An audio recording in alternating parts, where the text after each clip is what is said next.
50, 45. There goes Davis. Oh, my God. Davis is going to run it all the way back. Auburn's going to win the football game. Auburn's going to win the football game. He ran the missed field goal back. He ran it back 109 yards. They're not going to keep him off the field tonight. Holy cow. Oh, my God. Auburn wins. Auburn has won the Iron Bowl.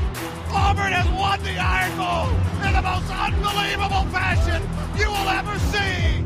Welcome in, everybody, to a brand new edition of the Dream Wager, episode 539. Today is June 30th, 2025. Kid, the last day of June. Time is fucking flying by.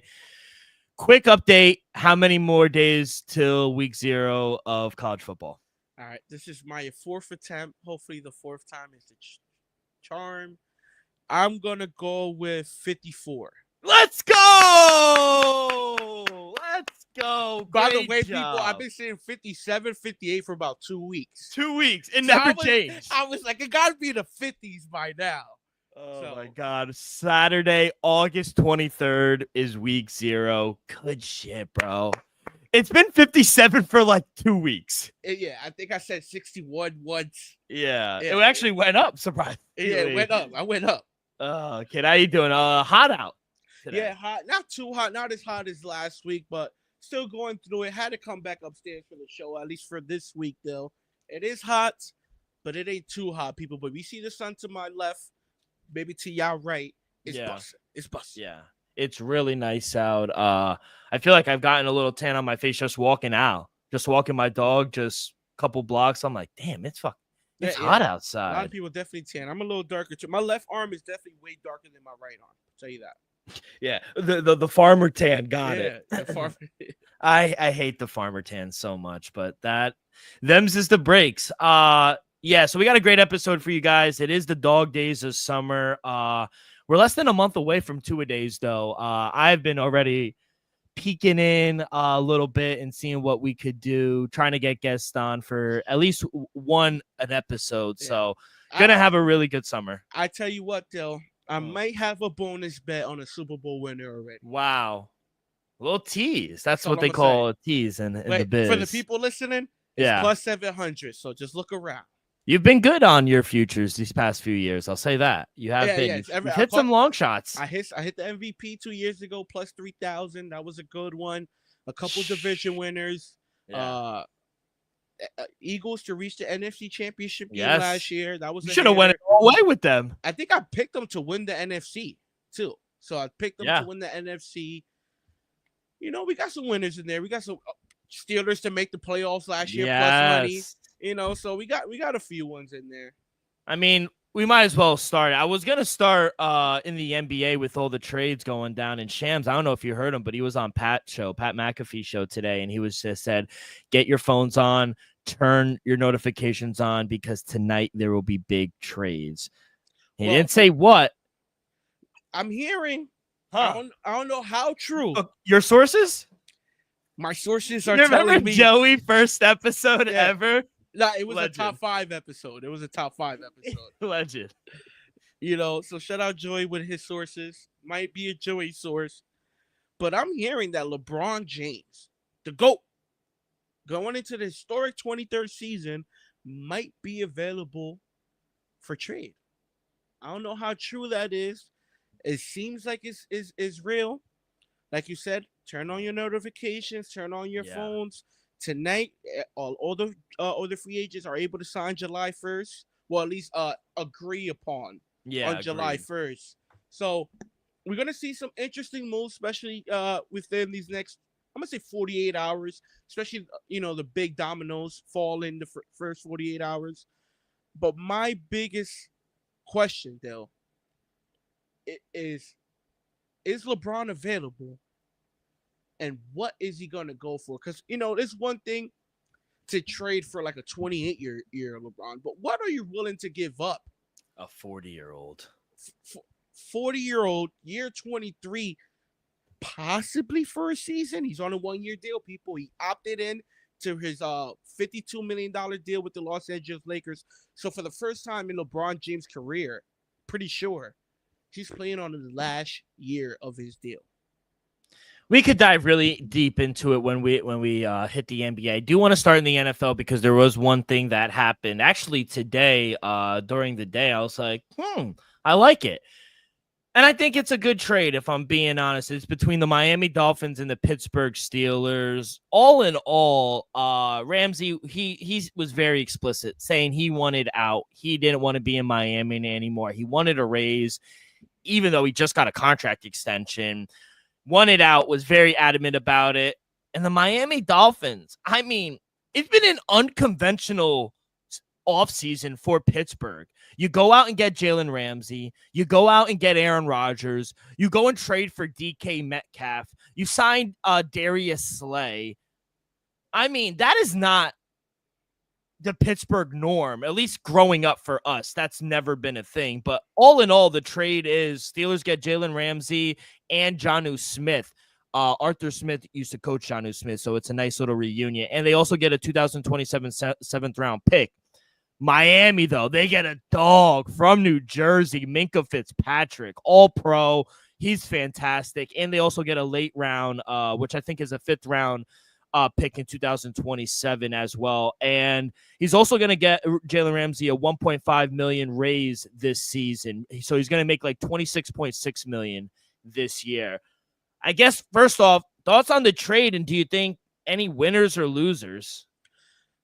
To be honest, not shocked that Jordan Ramsey, Ramsey was being moved. Kind of surprised that the Pittsburgh Steelers dived in and let go an All-Pro and Fitzpatrick. You know, I understand Fitzpatrick might be on his back end of his prime. But at the end of the day, I think he still has possibly another All-Pro or season to go, in my opinion. We all know he's one of the best safeties in all of football, and I think he was a special piece to this Pittsburgh defense, in my opinion. But when you're able to get two possibly Pro Bowlers, I think you got to take a snap at it. Though you get Jalen Ramsey in return, still in his prime.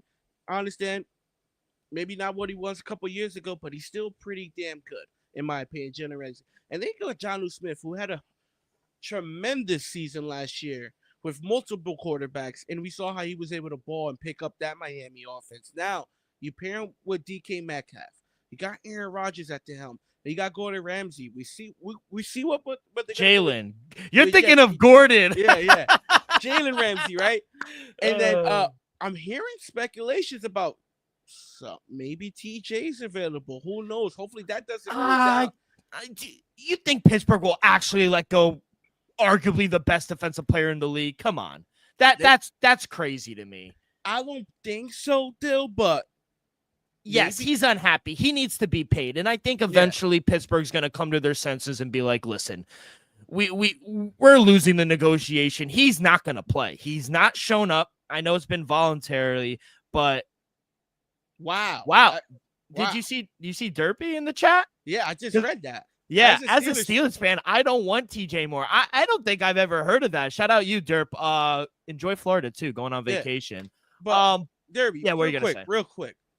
That's crazy though. Why would you not want?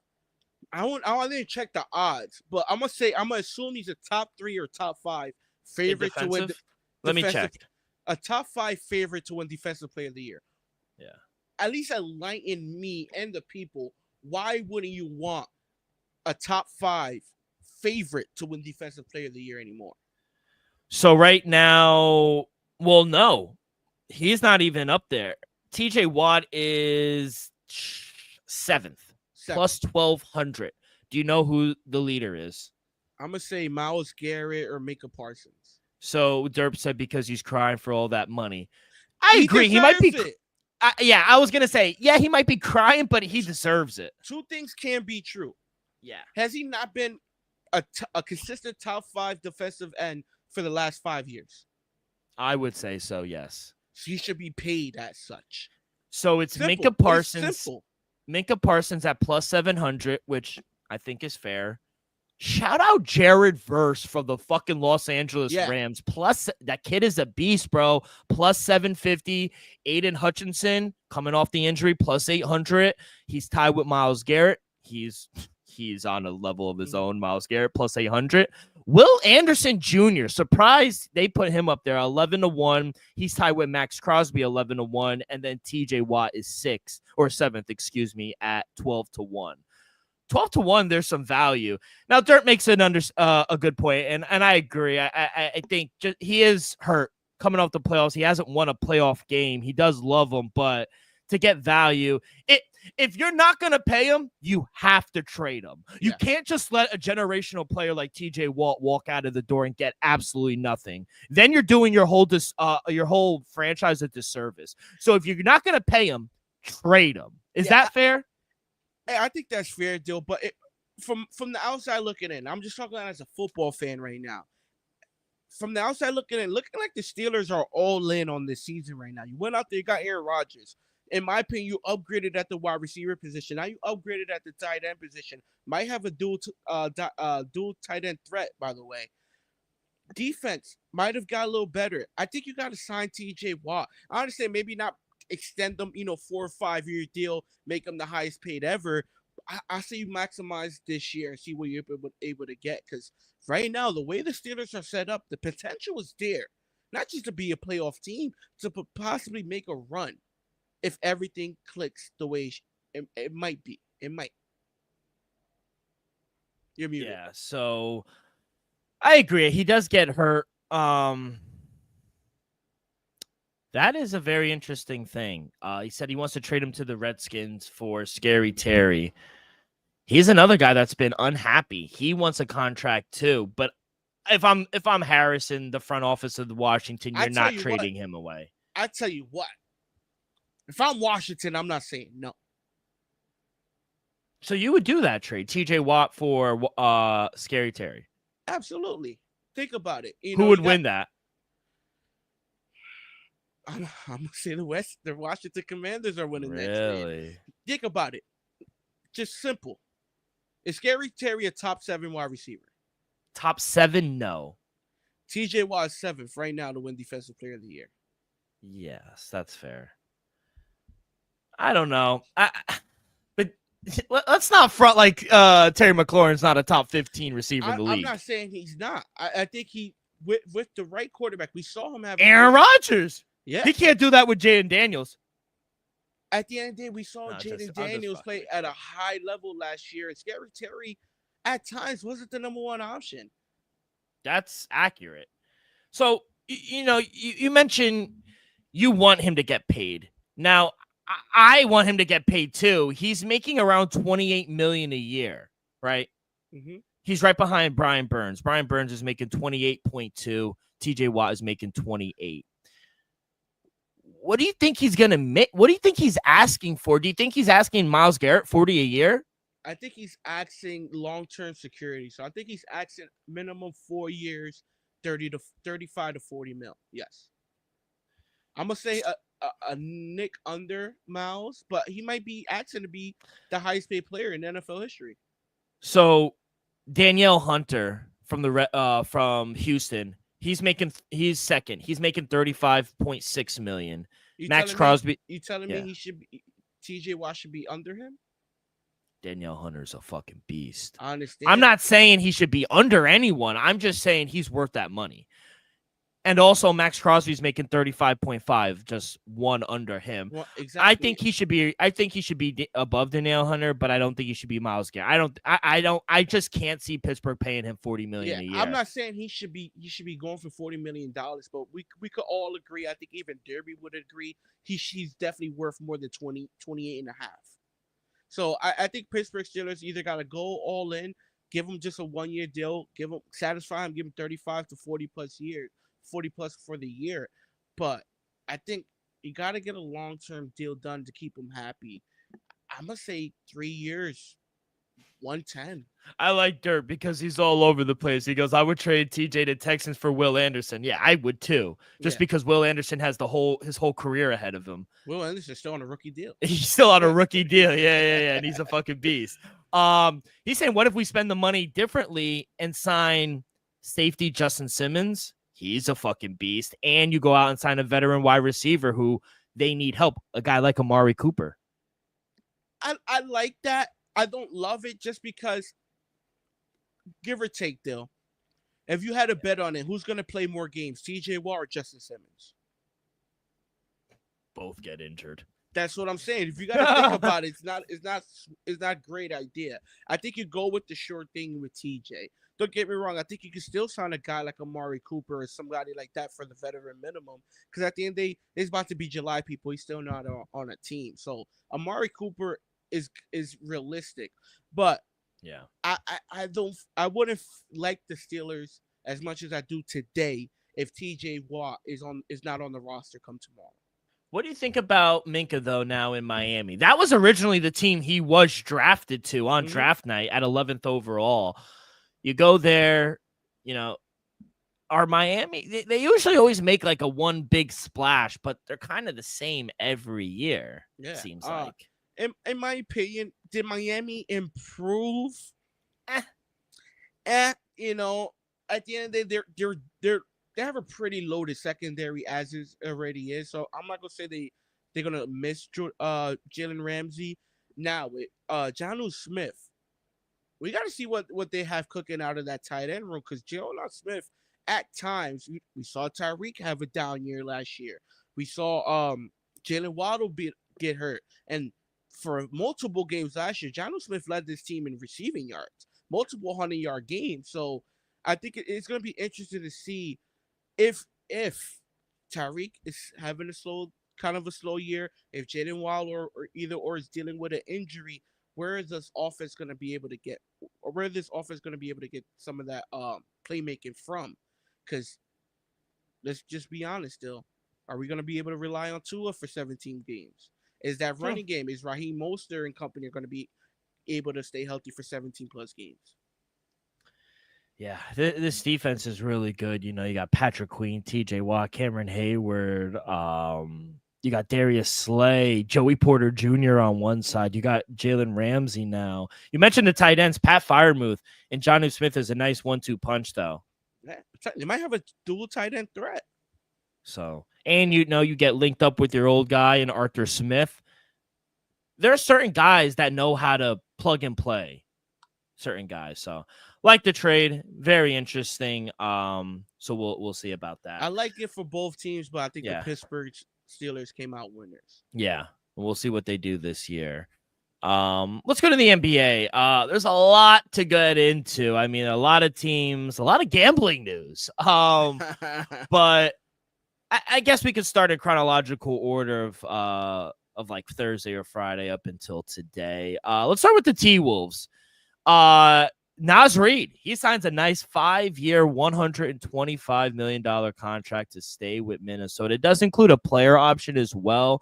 He declined a 15-year $1 million deal for this year to wind up signing this new deal. He was the 2024 Sixth Man of the Year. They lock him up long term, and he had a career high in points per game last season, 14.2, and he served as a really good component, similar to like Rudy Gobert, Julius Randle as well. And he is just one of 3 NBA players over the last 3 years to score 2,000 points off the bench. So he's a bucket off the bench. Yeah, I think Naz Reid, I think this is a great deal for him and the Timberwolves. You keep that like you said, Sixth Man of the Year right on your bench, and you're able to keep a nice vet, and I'm gonna be honest, a nice piece for a very good team right now. It's gonna be interesting what they do moving forward for the rest of the offseason, but I think one of their must keeps was Naz Reid. We know how good he is.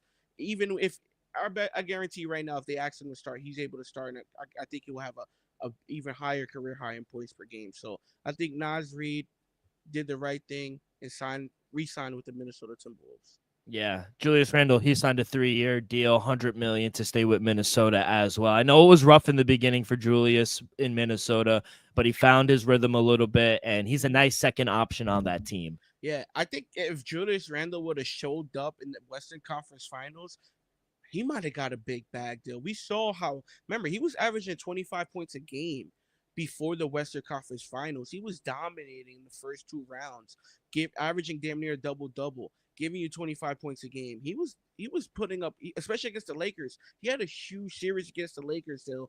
If it wasn't for OKC and that Thunder team putting that pressure on him, we probably would have saw Julius Randle get a massive payday. So this is another great signing for the Minnesota Timberwolves, in my opinion, just because you're able to get an all-star caliber player for somewhat of a friendly deal. It's not like they're on a max contract, either of these guys. So the fact that you got two all-star caliber players on neither of them on a super max contract, to me, is a win-win for the Minnesota Timberwolves. What a weird trade this was. The Bulls trading Lonzo Ball to the Cavs for Isaac Oroku.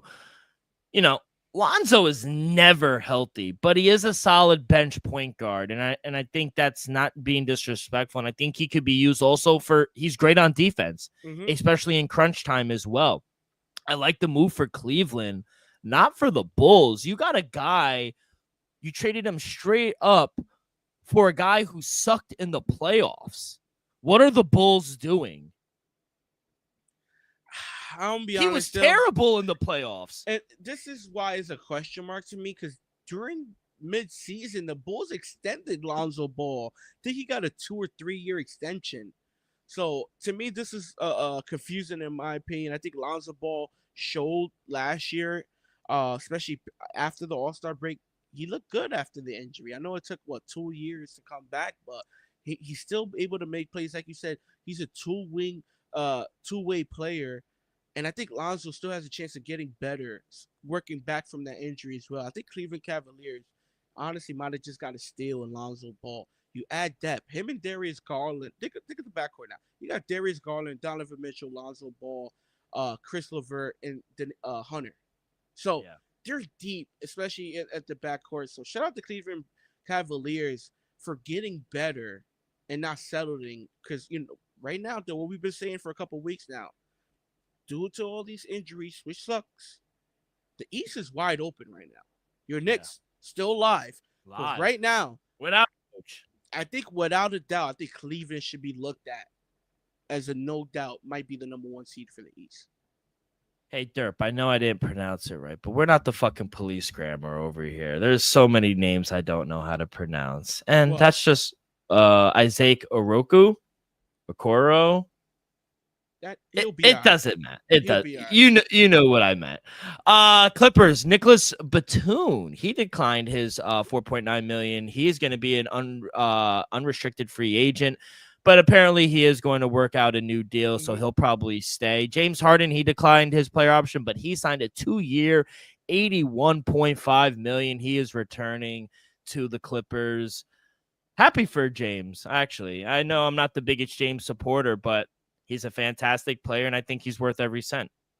Yeah, I'm going to be honest. I'm kind of surprised you said that statement. That just threw me off guard a little bit. But kind of surprised that the Clippers are all in on James Harden. I understand James Harden still could give you 20 and 10, no doubt about that. Maybe even a little more. And he'll have that one playoff game where you're like, oh, my God, he might be 40, might be he'll back. Give you 42. Yeah, he'll give you 42 for sure. And it's just, are the Clippers content for being a borderline playoff team? Because they're going to be 4 to the 6 seed. And every then year. Come playoff time, they're riddled with injuries. James Harden has a game or two, and then they lose in 6. So, are you paying James Harden just to be a playoff team, just to be above average? That's my question to the Los Angeles Clippers. Because if you're just, let's just say, for example, right now, your main signing, James Harden, and like you said, Nicholas Batum. If you bring back the same roster, I think the West, almost every team has gotten better. Yeah. What are we doing here? I don't know. I can't answer it. And maybe a lot of people steal, but I think James Harden's getting damn near max money, $40 per year. It's like 40.25 a year. It's only 2 years, but I know, still, it is a lot when you can be dishing Fred it to... went for 2 for 50. Yeah, but he's 11-time All-Star. Like, I know, but it is a little, but Fred got a ring. You could have got Fred and somebody else for the same price. Yeah, I don't know. A lot of people, Clippers, they ended on an 8-game winning streak. They were probably the hottest team going into the playoffs. And I know so many people, we had Scott, friend of the show, on. I think even you You picked the Clippers to advance, not me. I picked them to advance. You're absolutely right. Not me. You know why? Because you can't trust James Harden in the playoffs. That's it. They won especially game 1. going against the best player in the world in Nikola Jokic. Yeah, you're absolutely right. And they were up 2-1. Remember, they were up like 30 points, and they blew that game out. I don't know what they're doing, if I'm being honest, but they're going to be that 5-6 seed, like you said, every year. And if they get past the first round, maybe they'll make an appearance in the second round and then get booted. I don't trust this team. I really don't. Shut up, Tyler, though. Yeah, you trust him. You like Tyler. You think he's a good coach. I think he's a great coach. I would not disagree. I think he's a good coach. OKC, the champs, the 2024-25 champs. Jalen Williams, not J-Dubs, the other Jalen Williams with a Y. He signed in a 3-year, $24 million contract. He was set to only make $2 million this upcoming year. Now he gets a 3-year, $24 million deal. Nice little bench player as well. Yeah, we saw it even in the previous OKC playoff runs. He was playing huge minutes, even in the year prior when they got bounced in the second round. So I think it's great for him in OKC. The fact that you're able to keep the core roster. Let's not forget, the average age for this team is about 24, 25 years old. So the fact that you're able to get them for, I'm going to be honest, a good deal, 3 years, 24, and keep this young core together for as long as possible, I think it's a win-win for OKC and Jalen Williams. And then with J-Dub, on the other hand, I think he's just had wrist surgery, though. So hopefully he dropped 40 with a broken wrist. Talk to him. That's crazy work. Yeah, I'm gonna be honest. Yo, imagine someone gave you 40 and say, "Yo, I broke my wrist." And his points per game went up per finals game. So shout out J-Dub, and hopefully he recovered. I'm gonna be honest, take your time. He'll be coming good. Back. Take your time coming back. Yeah, he'll be good. I just Google searched it. The average age of the OKC Thunder, youngest team to ever win the NBA championship, 25 years old. Wow. I thought the youngest team was some team from the 70s. Well, in the modern era, definitely. Since 1977. Yeah. Okay. So I stand I stand corrected, but still a hell of a long time. I'm saving LeBron for last because I think we're going to dive deep into LeBron. What was shocking, though, over the weekend, I was like, damn, we were just talking about this guy, DeAndre Ayton, buying out his contract with the Portland Trailblazers. He just miraculously became one of the biggest free agents this offseason now. Mm-hmm. Some teams could use DeAndre Ayton.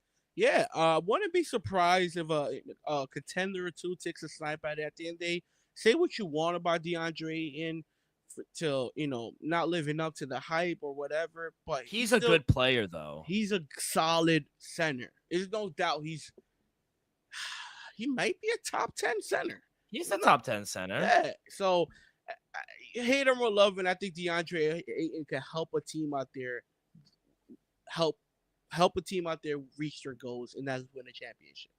Would you call me crazy if Philly entertained it?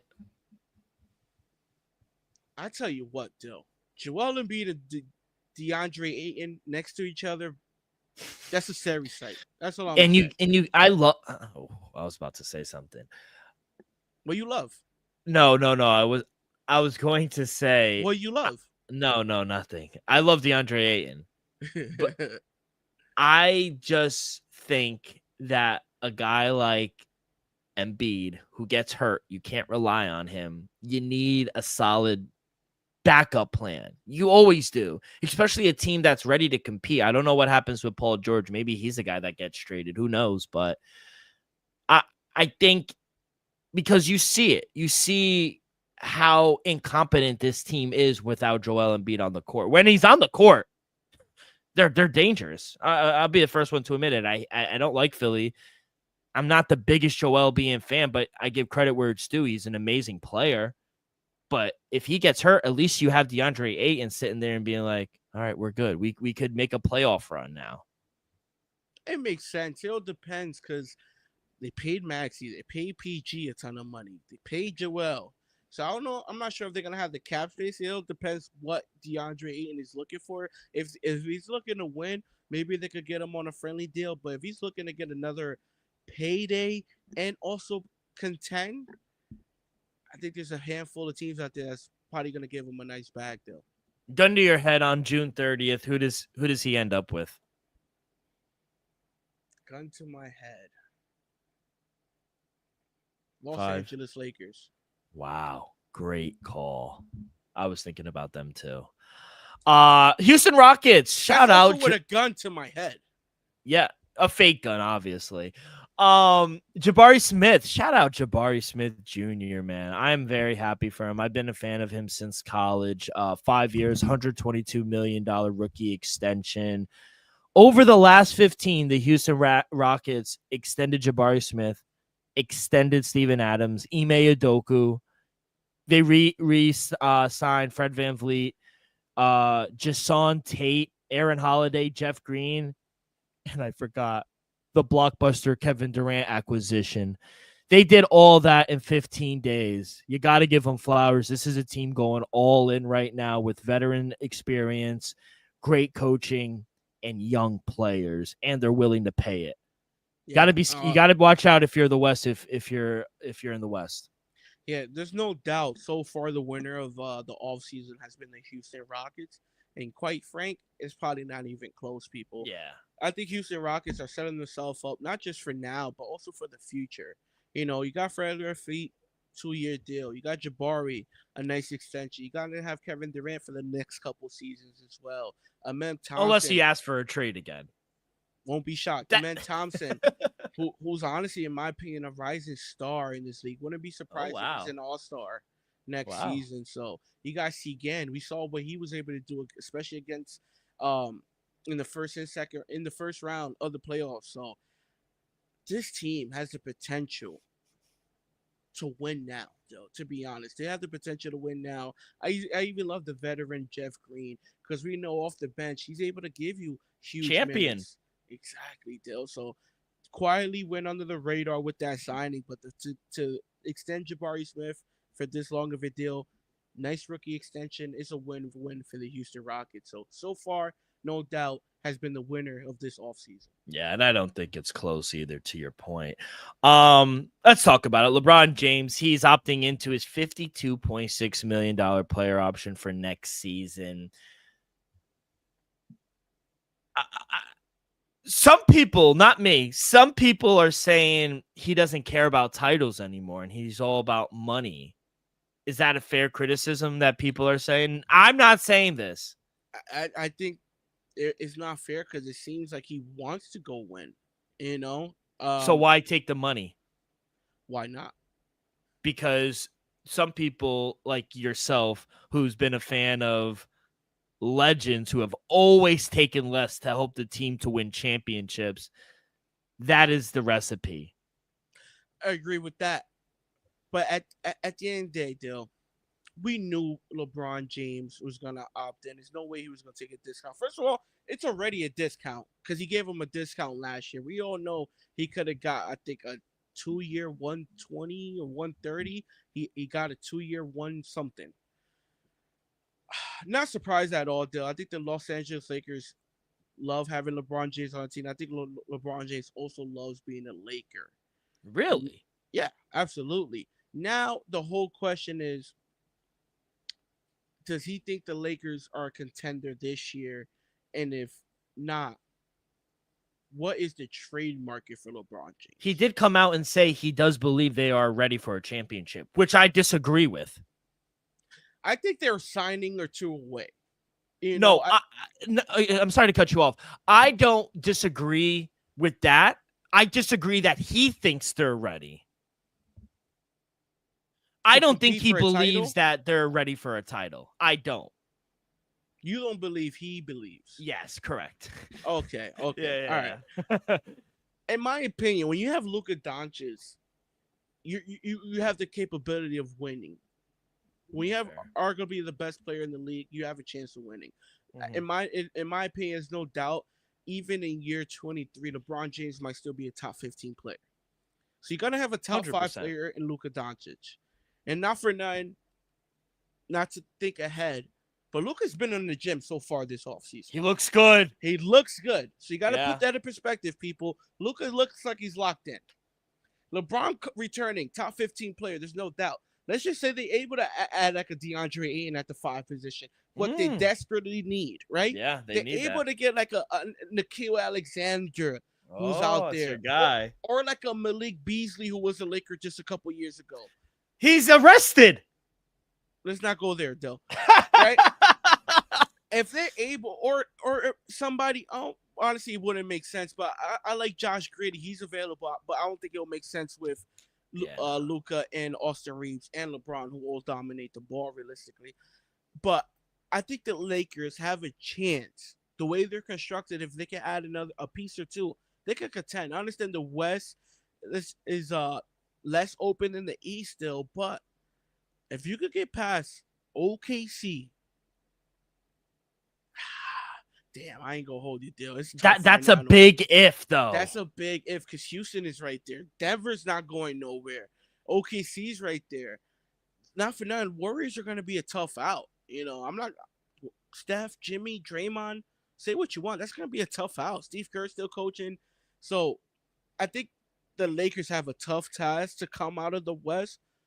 But I think they have right now with their roster constructed. I think they have a shot.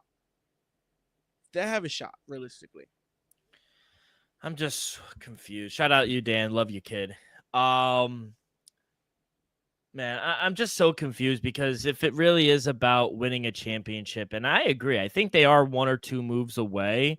Because the top 4 teams is OKC, Houston, Denver, Minnesota. Are we gonna put Golden State ahead of them? Not right now. I want to see what every team does. But yeah, I would argue it's those 4 teams: OKC, Minnesota, Jonathan Houston. Kuminga is a free agent. I don't know why him and Steve Kerr never got along. He didn't play him, but he's a good player. Charlie Man's a lot of talent this offseason. But Rich Paul came out and said, listen, he wants to stay in LA. He believes they're ready to win a championship. I think that's all BS. I think that's all saying it for the camera. Now, I think if you got under some truth serum under LeBron, I don't know if he would admit that he thinks they're ready for a championship. I think, personally, he's 40 years old. And like you said, 2 things could be true. At this age, you're owed that money. I'm not saying he doesn't deserve the money because I know damn well he probably deserves even more money. But if you're really worried about winning a chip and you really think you could win a chip, why take the money? Take less and add more, especially with all the talent that is out there, to your point. I don't get it. And hot take, I agree with you at the top of the show. I think he might get traded. I think it's all BS. I think it's all smokescreen. Oh, he's opting back in. Boom, traded. I'm gonna be honest, though. I can't disagree with you much. I can't, because it would have made sense. Let's just say if LeBron, let's just say for example, this is his last year, right? Let's just say this LeBron is retiring after this year. If your goal is to compete for a title, why not get a veteran minimum? Your last year, play for $10 million. Maximize the Lakers' opportunity to win. If you take 10, you have $40 million available. That could be 1 to 2 all-star caliber players, or 3 or 4 solid role players. Yeah. And there's speculation also that he wants to play with Bryce next year. And I think that's a good shot, man. Bryce has a good chance to be a lottery. Let's see him. Let's see him first, and then we could talk about it. All right. It's kind of crazy. We said the same thing about Bronny. And what did I say? I was the first one, I feel like. I said, kid doesn't even play at USC. It's a big jump. He got drafted because of his name. Gotta love nepotism. I'm not mad at it. They do. I don't. I ain't mad at it. But any other news? That's all I got for NBA and NFL. No baseball. I know they're working on trying to get this TV contract settled in for baseball. Mets fucking stink. Outside of that, fights over the weekend by the Pirates. Shame. 30-4. They had a team meeting, a players only meeting, and then wind up losing the next day 12-1. Terrible. Terrible. The owner came out and made a statement. I said, "You're a fraud Uncle too." I said, Stevie. "Yeah, Steve Cohen." I said, "Make move." He said, "Don't worry, it's gonna change." You're a fraud. You're a fraud. Yeah. I think at the end of the day, though, There's too much talent on the team. look back. Just look back. Yeah. Memory lane. Yeah. This time last year, Mm-hmm. pretty sure you guys was like 10 games under 500. Yeah, we always stink in June. Yeah. We so, always stink. remember how bad April was to you guys last year? Did y'all start like 3-20 or something, like 5-20 or something like that? I don't know. Y'all started bad last year. I think it was the middle. I don't know if it started, but in the middle, just like this year. But we need to go on a run. Y'all are a better position this year than y'all were last year. And y'all were just a game away from reaching the World Series. I get that. I know, and it's a long season. But I will say, you need to step on the gas a little bit. We're 2 weeks away from fucking the All-Star break. Yeah, I'm going to say come August, you got to make that push.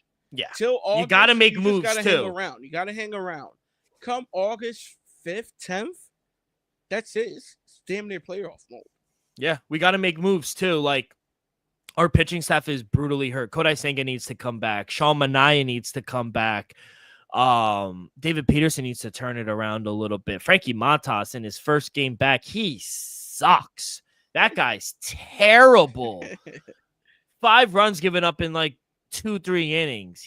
To the Pirates, and no disrespect, I like the Pirates. I think they have the best ballpark in the country, but they're probably a bottom 5 offense in the league. That's just unacceptable. That, like you say to me, that is a fireable offense. So, other than that, the weekend was pretty good. How about yourself? Did we got an update on the car? Did a few things on the car. Ran into a small hiccup. Oh man, gonna need a water pump housing. Other than that, so Friday's looking unrealistic. It's unrealistic. Unrealistic. That's fair. I got to source parts. Like I said, and who's funding all of this? Me, myself, and I. So it's been tough trying to fund the car, fund everything else, pay bills. So it's not easy, Dylan. It's not easy. It's not easy. But when there's hiccups, you just got to move past them. So one step at a time, kid. One step at a time, Dylan. All right, kid. Before progress was made. That's good. I love to hear that. I can't wait to see the car and it purring on the streets. All right, kid. Before we get to our baseball plays, we do have 8 games on tonight. A quick word from our sponsor, Viva Tequila Seltzer, the most refreshing hard seltzer on the market, hands down. There's no wonder why Viva was voted #1 hard seltzer in the world by San Francisco World Spirit Competition. With only 88 calories, 0 carbs, 0 sugar, and a light 4.5 ABV, Viva is the perfect drink for your post-game celebration, as it was created with that active lifestyle in mind. We flavor tequila seltzer because flavor is the spice of life, and we like our drinks with just a kick, just like how we like our lives. Whether it's Huckleberry playing around the golf with the boys or an elderberry watching the MLB, it doesn't matter. Our favorites pair perfectly with that Artisanal Blanco tequila for that subtle and refreshing drink. Our belief here at the Dream Wager and at Viva is to live long, live well, and live it up. All right, kid, let's get to it. Like I said, we do have 8 games on the slate for today. Why don't we ping pong it back and forth? I'll let you start. What's your first play for tonight? First play tonight, Dill. Let's go to Pittsburgh. St. Louis Cardinals taking on the Pittsburgh Pirates. You got Eric Friede on the mound taking on sorry, apologize by that. Andrew Heaney, Dill. Give me the St. Louis Cardinals. I know we just saw the Pirates sweep your New York Mets, Dill. I think that shit stops today. I think the Cardinals gonna come in, take care of business. They also won 3 straight, so I'm a little concerned about that both teams are on a 3-game win streak, Dill. But realistically, give me the better team. Give me the Cardinals -106 on the money line. Yeah, I'm going to stay in that game. I like the under 9. I got -117. Shop around. I see 8.5. Even 8.5, I think, is good. Andrew Heaney's a much different pitcher at home than he is on the road. It's been a tough couple starts for him, but they were all on the road. At home, I think he could keep the Pirates in it. Pirates swinging a hot bat right now. They got some confidence. Cardinals also struggle against left-handed pitchers, and believe it or not, the Pirates are above 500 here at home. They're scoring runs. Pitching has been competitive. I think they'll be fine here. I like the first 5 Pirates, but I think it's going to be a low-scoring game. Eric Fetty's been okay as well with a 4.11 ERA. So I'm going to go under 9. I think we see a low-scoring game, kid. What's your next play? Final game of the day, San Francisco Giants taking on the Arizona Diamondbacks. You got Webb taking on Nelson. Dale, I'm going to play this one safe. Both teams a little on the rough side right now. I think they both lost 4 of their last 5. I'm going to play safe. Give me Arizona at home plus 1.5 at -142. I was able to catch it at -127 earlier. Love that number. The money's going up right now, Dale, but I'm going to be honest. At home plus 1.5 at -142. I think that's a play for me. Yeah, I like that game. I'm going to take the over 8 here. Logan Webb and Ryan Nelson on the mound for both teams. I like the Giants here, but I can't really back them here. They're not playing, like you mentioned, they're not playing good baseball. Either team is playing good baseball, but the total seemed a little low for me. Webb on the road is a much different pitcher than he is at home. At home, you always want to back Logan Webb. On the road, though, he is susceptible to giving up some hits. The hard hit rate is a little up there as well. And Ryan Nelson will give up some runs. So I think both teams could score 4. Then we're guaranteed a winner as well. And Arizona's bats, yeah, they haven't been winning, but Arizona's bats have been alive. The over is they've been an over machine lately. 7-10 in their last 7-3, in their last 10. 4 or 5 as well going over this number. So I think the number is a little short. I'm starting to see some 8.5s pop up. So money is coming in on the over. And then last game for me, I'm gonna go back up top a little bit. 7:35 Eastern. We're going down to the beautiful state of Florida. We got Tampa Bay Rays hosting the Sacramento A's. That's so weird to say, Sacramento. Drew Rasmussen taking on Jacob Lopez, getting plus 112 on the run line for the Rays. They are still a wagon. Rasmussen is so good at home. And A's, they struggle to hit the ball on the road. They're hitting just 235 on the road. They used up a lot of their bullpen as well when the Yankees blew them out on Sunday. So I think this game could get ugly here. Rays are the much better team. Plus 112, I'll take the Rays to win by 2 or more runs. So those are the 3 plays I got. Like I said, short slate here on a Monday. Anything else you got for us, kid? Kind of like I kind of like Tampa as well, though. The money line was too rich for me. I would lay it, but I'm not as ballsy as you, kid. So I ended up staying away. But I do like Tampa. If anything, add Tampa money line to one of your parlays out there. All right, kid. By the way, real quick, if I could get your minute to 2-minute thoughts on Malik Beasley. I had the post real quick. Yeah, it's in my bookmarks. Let me get this for you. So he's been arrested. And he's under federal investigation on alleged of gambling related to NBA games and prop bets. Now, the game that is in question was in 2024, this last season, the Bucks versus the Trailblazers. The odds on Beasley hitting his under for his rebound, which was set at around 2.5, it opened up, and for the whole day, it was at plus 120. And it closed at minus 250. He winded up recording 6 rebounds that game. That's a big swig. 2 minutes. I'm not asking for a whole debate, but thoughts on him being arrested and the whole allegation, because they were about to pay him. He was about to get a contract. Yeah, and let's not forget. Everybody's innocent to proven guilty. So hopefully he's not free. He'll have his day in court. Hopefully, these accusations ain't true. But if they are, they should be taken very seriously. Let's just be honest. We know Malik Beasley is one of the best 3-point shooting guards in the NBA. I hate him or love him. He shoots around 40% from the 3-point line, which is pretty elite, people. Let's just be real. If these are true, I think it might be donezo for him, Dill. I saw a few clips where I think it was 5 seconds less in the game, And he covered the plus 8.5, right? Plus 7.5. Nicholas Batum, I think it was against the Clippers. He made a free throw to put him up 9. And then 5 seconds left in the game. He gets the inbound, sprints down the court, and dunks it with 0.02 seconds left and covers the 7.5. That's wild.